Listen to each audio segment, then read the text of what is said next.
We'll continue our lab sessions. In this lab, we'll be configuring the password policy using the PAM module. So we'll start by installing the module we'll need in PAM. So using sudo apt install PAM pw quality. I've already installed, so I have that. Now we'll go into the file and edit it. We use sudo because we can only edit it with administrative authority. etc security.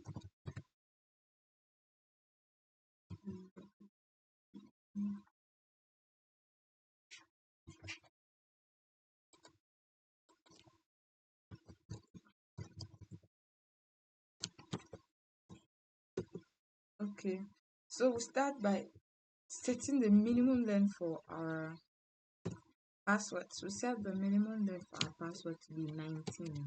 We're going to have a very long password, and we'll close this file. So we'll create a user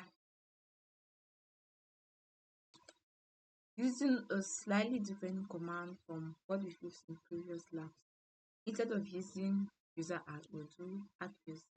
This allows us to enter the information of the user we are about to add instead of using the default information given in the system. We are going to create a user Goldie. It's asking for a password.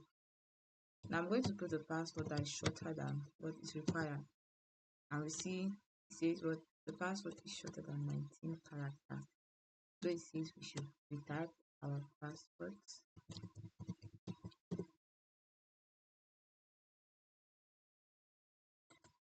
So unfortunately, it accepted the password which it should not have. So we're going to verify.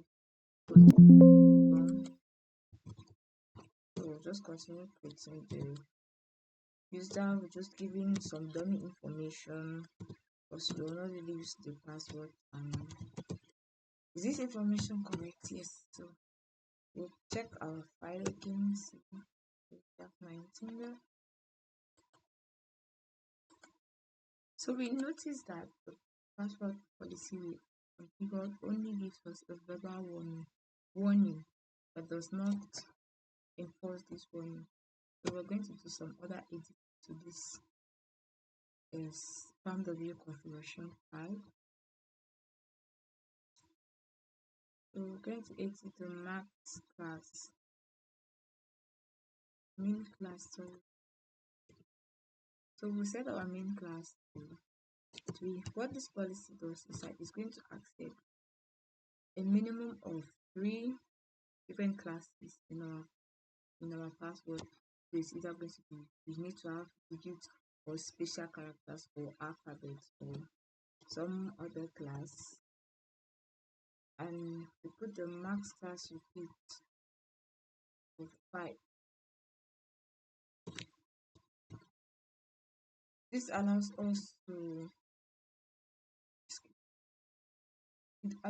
use only it allows us to use classes with maximum repeat of 5 consecutive characters from that particular class. So to save the file, exit it, we'll create another user just for demonstration purposes, and we'll still use the command add user as we did above.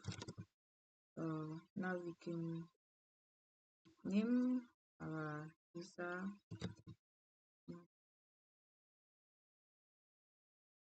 It's asking us for a password. We'll put a password just now.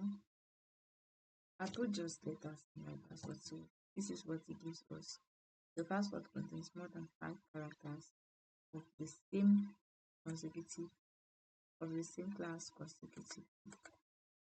So passwords do not match. try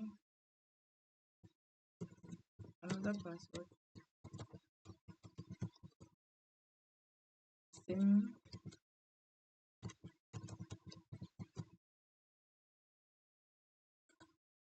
Okay, so we notice that this password policy only gives us a verbal warning, but does not actually reject our password with the match.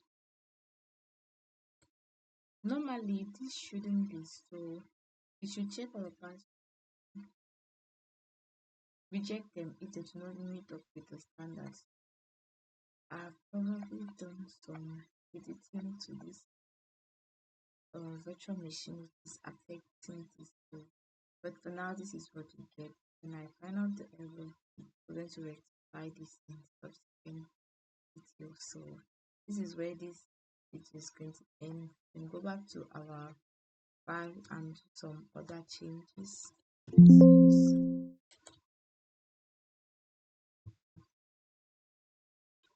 Give some dummy information and it's correct. Anytime you want to edit the password policy, you can always come to this file and edit it. So we have all this, and we also have the comments to describe what they are. So we could use something like secret. If we read what it says, that the maximum credit for having in the new password, which means if we set this to set the credit to 3 to 2, which means that if we add digits to our password, it's going to be a bonus on the password. We also have U creative, just like T creative. Stands for uppercase characters, L creative lowercase characters, O creative for other characters which are not digits and they are not alphabets. And you can have so many others. So you can always try this out and experiment with them and test